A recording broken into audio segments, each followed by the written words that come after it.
What's going on, Read My Lips people? We are back. Back like we ain't never left, baby. So, oh boy. What are we going to get into today? Well, I think you'll be pleasantly surprised. So before I tell you why I'm getting into what I'm getting into, there's some backstory. So let's talk about the backstory. So today, I happen to be in the good old barber shop where men talk about tools and machines and cars and women and what have you, and the Bible, and doing good deeds, and donating, and charity. That's the stuff we talk about in there. Totally innocent. You and your man had something real, it wouldn't have mattered how bad the Instagram hoe was. She wouldn't have been able to come between y'all. Not even for Jamaican thick thighs 24? Go! That's so fast. You can see it from the front. Send me that. Yeah, right there. Oh, there is a guy. Smell that. But I was in there, and on my phone screen, I have the picture of me and andrewyang. Let's see if I can pull it up for you right now. So, bam. I don't know how well you can see that, but it's me and Yang. It's the cartoonized picture of me and Andrew. All right, so I happen to have it on my lock screen as well. So I had it on my lock screen, and somebody in the barber shop asked me, hey, who's that guy? He looks important. So, of course, this was the perfect opportunity to talk about andrewyang. I said, Andrew, this is andrewyang, and, he ran for president. And I kid you not, he said, president of the company you work for? I said, no, president of the United States. And he's like, oh, how far did he get? I said, New Hampshire. Like, I had to explain in detail about Yang. He had no idea. And this is part of one of the issues that the campaign had run into when Yang was running. And this is a minority, and he was obviously interested in who this person was, but he knew nothing about andrewyang. And I had to, in detail, tell him about Yang and why I fucked with Yang, pretty much. And obviously I spoke about UBI. I spoke about he wants to improve healthcare. And one of the things I spoke about was human-centered capitalism. Now, he had no idea what that meant. Clueless. UBI, he got the grasp of immediately. Healthcare, obviously, anyone with two brain cells together wants to improve healthcare. Even if we don't agree on how to get to the finish line, everyone wants to improve it, right? I think we can agree on that, kind of, sort of. So, once it came to human-centered capitalism, he drew a blank, right? And so I said to myself, I wonder how many people have heard this and sort of just pushed it to the side because they had no idea what it meant. And so I also realized on my channel, I never went in depth, whether it was on a video I'm recording for you like this or on a live stream. I've never gone in depth with what human-centered capitalism is, right? And so I said, what is the best way to approach this? How do I approach this? Yang2020.com. It talks about human-centered capitalism. So I'm going to dive into what Yang 2020 says it is. So anybody that happens to come across this video that doesn't understand what it is will know. So the next time I run into somebody who doesn't understand what human-centered capitalism is, I can just be like, bam, watch this shit. Here, YouTube, Read My Lips, bam, watch that. Let me know when it's over and let me know what you think. So let's get into it, shall we? So human-centered capitalism. So I'm delving right into what the website says. Capitalism as an economic system has led to an unparalleled innovation and improvement in the human condition. Many consider it to have won, in quotes, the war of ideas against socialism. But that simplistic view ignores that there is no such thing as a pure capitalist system. I love that it says that because people hate the word socialism. It's a trigger word for a lot of people. But this is saying there is no such thing as a pure capitalistic system. There's socialism sprinkled in there all the time. Some of the very things you use in life are socialistic things. You know, we talk about firemen and all that other bullshit. And our current version of the institutional capitalism and corporatism is a relatively recent development. Our current emphasis on corporate profits isn't working for the vast majority of Americans. This will only be made worse by the development of automation, technology, and AI, something Yang has spoke about quite frequently. We need to move to a new form of capitalism, human capitalism, that's geared towards maximizing human well-being and fulfillment. The central tenets of human capitalism are as follows. Number one, humans are more important than money. How many of you believe that? Okay, I have a feeling a lot of you are going to say, yeah, I believe that. How many of you know other people who don't believe that? Let me know in the comment section below. Humans are more important than money. The unit of human capitalism economy is each person, not each dollar. I'm going to say that again. The unit of a human capitalism economy is each person, not each dollar. Number three, markets exist to serve our common goals and values. The focus of our economy should be to maximize human welfare. Sometimes this aligns with the purely capitalistic approach, where different entities compete for the best ideas, the battle of ideas, right? But there are plenty of times when a capitalistic system leads to suboptimal outcomes.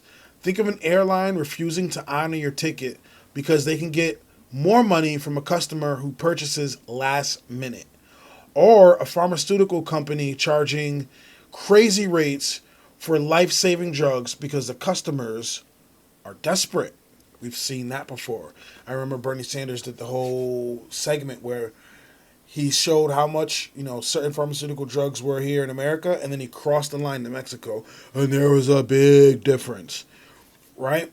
That we over here were charging people exponentially more for basic drugs that when you cross the line and go over somewhere else, it's affordable. Ridiculous. So there are problems that need to be solved. So at present, the market systematically tends to undervalue many things, activities, and people, many of which are core to the human experience. Okay? And then it goes on to list from his book many quotes and passages. I'll read you just a couple. So from The War on Normal People, the United States has reached a point where its current form of capitalism is faltering and producing an increasing standard of living for the majority of its citizens. It's time for an upgrade. It also goes on to say capitalism has to be made to serve human ends and goals rather than have our humanity subverted to serve the marketplace. That's huge. Okay? And it does a quote from the Sixth Debate, which I think is spot on. GDP and corporate profits are at a record high in America today. Also at record highs, depression, financial insecurity, and student loan debt. I have friends of mine that are crippled by student loan debt right now. And I really don't need to get into financial insecurity, do I? I mean, come on. So what are our goals? What are the goals? There's three of them, right? Make the economy work for Americans, not the other way around. Create measurements around people, not dollars. I love how it keeps emphasizing that. And three, direct capital to investments to improve human welfare, not to enrich the wealthiest Americans. Spot on, man. And Yang really wanted to make this idea a reality. Consider parenting or caring for loved ones, teaching or nurturing children, arts and creativity, serving the poor, working and struggling regions or environments, the environment itself. I think the WHO just did something else, and America's like, we're not taking place in that. Ridiculous. Reading, preventive care, character, infrastructure and public transportation. Infrastructure is a huge one. Journalism, women, people of color, and or underrepresented minorities. So even early on, Yang was like, POC, people of color. He had a spotlight on them and wanting to help underrepresented minorities. Way in the early stages, right? So if you were talking to somebody and you wanted to tell them, like kind of quickly what human-centered capitalism is, you can give them 3 bullet points. Humanity is more important than money. The unit of an economy is each person, not each dollar. And the market exists to serve our common goals and values. Those 3 right there. I'm not going to say who, because there are some people that's going to disagree with that, unfortunately. But most Americans, most people are going to be like, I agree. And so I encourage you to delve into his website if you haven't in a while. I know a lot of us fell off once Yang, stopped running, but peruse this bad boy. Peruse this site again if you ever get the opportunity, because it's chock full of just good shit, okay? And it really helps you to understand what Yang was shooting for, what he wanted, what he was trying to do. And you read this and you compare it to the people who are in the hot seat right now, who are close to becoming president, whether it be Biden or Trump, and who our VPs are. Compare this shit to what they stand for, and I think you'll see there's a vast difference. All right, and I'm going to leave you guys with this. All right, Yang said, as president, I will change the way we measure the economy from GDP and the stock market to more inclusive set of measurements that ensures humans are thriving, not barely making it by. That's huge. What does half of America make? $30,000 or less? 75% of Americans living paycheck to paycheck. This is huge. New measurements like median income and the standard of living, health-adjusted life expectancy, mental health, childhood success rates, social and economy, mobility, absence of substance abuse, and others would give us a much clearer and more powerful sense of how we're doing both individually and as a society. We wanted to rein in corporate excess by appointing regulators who are paid a lot of money, competitive with senior jobs in the private sector, but then will be prohibited from going to private industry afterwards, right? So you're just not going to be able to go to Wall Street right after. Regulators need to be focused on making the right decisions and policies for the public with zero concerns for their next position.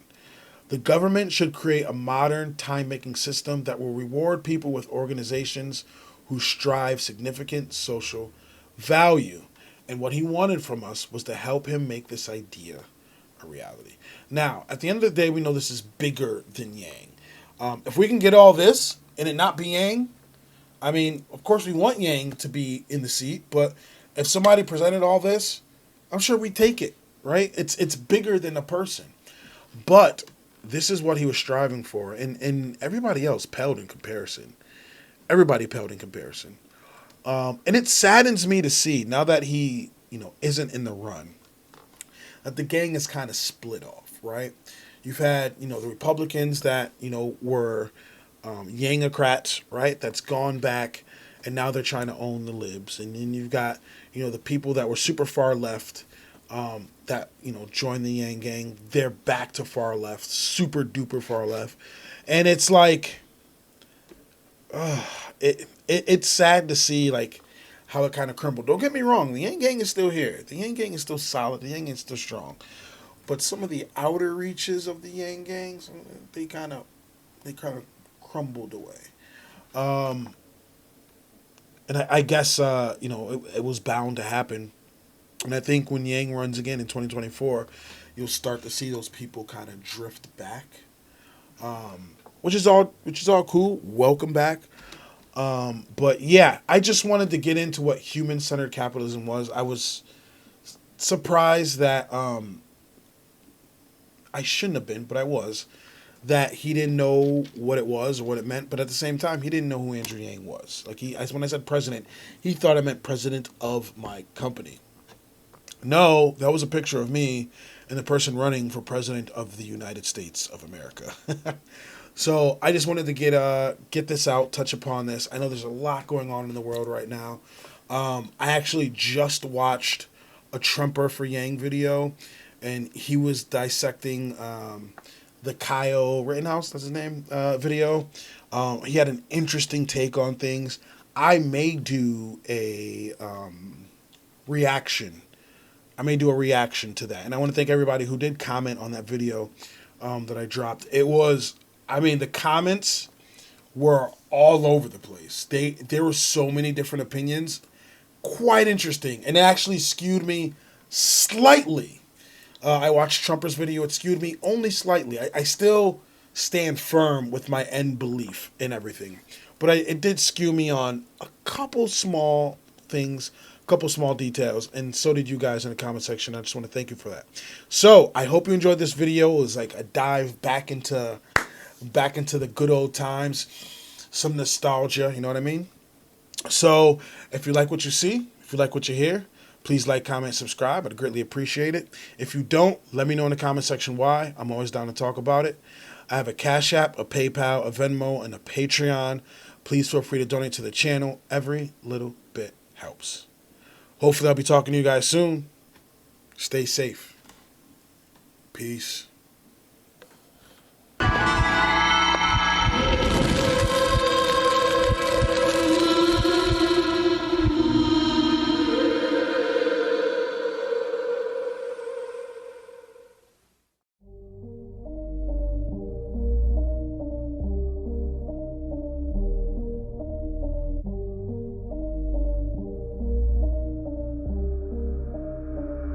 Sometimes I'm feeling high, but sometimes I'm feeling low. I wanna stay inside, I could call my bed my home. I've been trapped inside my mind, that's what keeps me in the zone. I think that I'll be fine, but I do not really know, yeah. It's too late for me, not too late for you. To be great, you see, the pain's worth the truth. I don't wanna be just someone that's new. I speak my mind so free, so you could hear the truth. Yeah, I know that we all have fear. In the back of our minds we hear the devil that's in our ear. Let it push you to see more clear. I don't wanna think about the pain no more. Everybody's not the same. We all open different doors. Yeah, we've all got different brains. That's what keeps starting these wars. I just stay within my lane, hope my words even score. I just try to